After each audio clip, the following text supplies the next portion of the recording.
Deep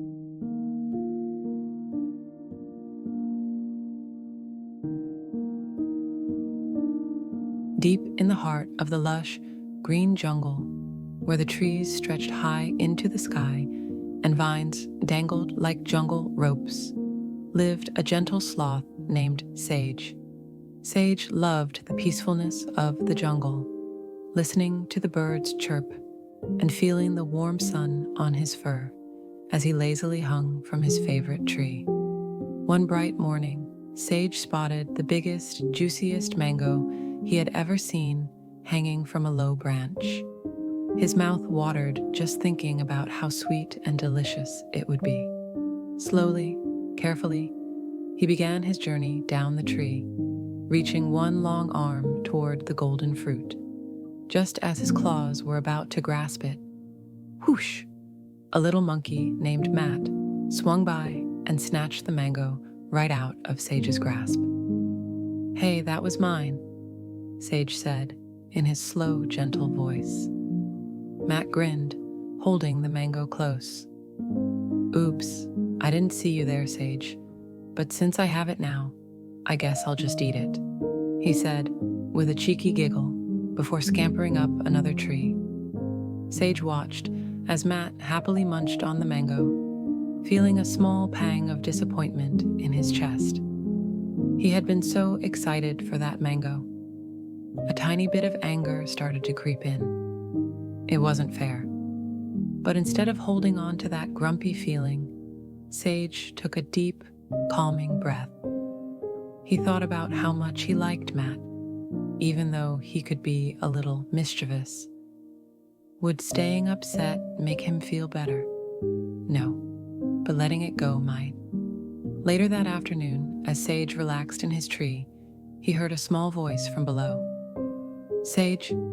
It was Matt, his tail curled around a branch. He looked guilty. I shouldn't have taken your mango. That wasn't fair. I'm really sorry." Sage blinked slowly, thinking for a moment. Then he smiled.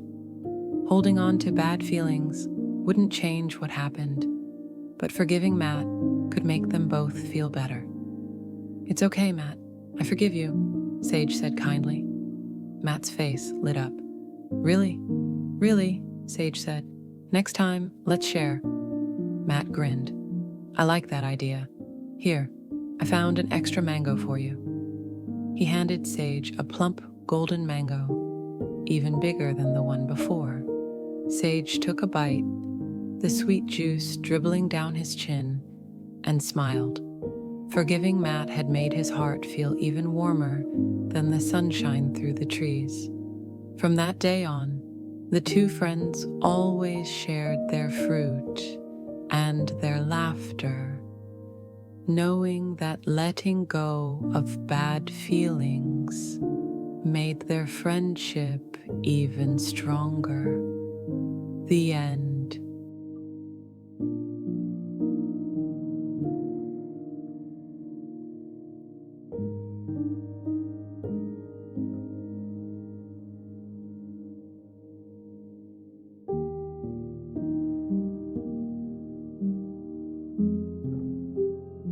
In the quiet green jungle, where the leaves swayed gently in the breeze, Sage the Sloth hung peacefully from his favorite tree.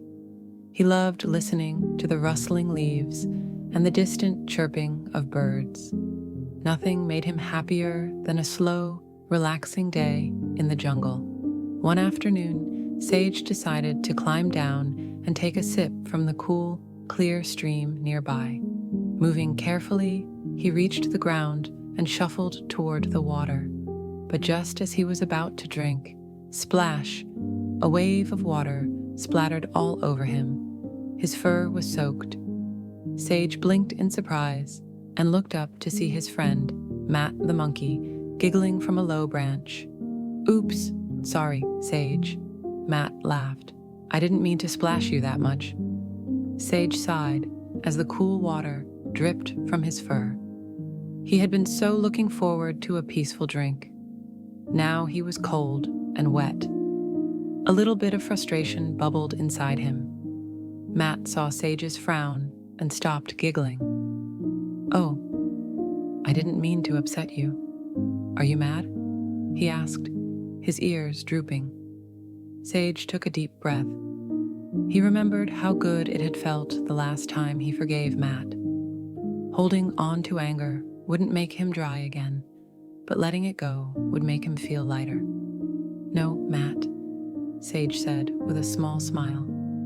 "I know you didn't do it on purpose. I forgive you." Matt's face brightened. "Thanks, Sage. You always forgive me so easily. You're the best friend ever."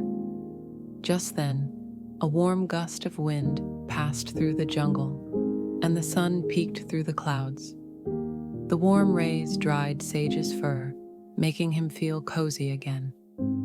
"I think the sun is helping dry you off," Matt said. "To say thank you, I'll help you get a fresh drink." Matt carefully scooped up some water in a big hollow leaf and handed it to Sage. Sage took a slow sip and smiled. Forgiving Matt had made his heart feel lighter, and now everything was just fine again. The end.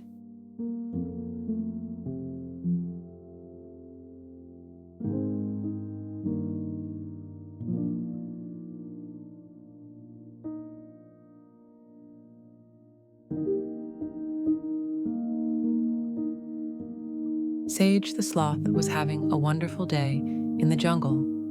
The sun was warm, the breeze was soft, and the leaves above swayed gently in the wind.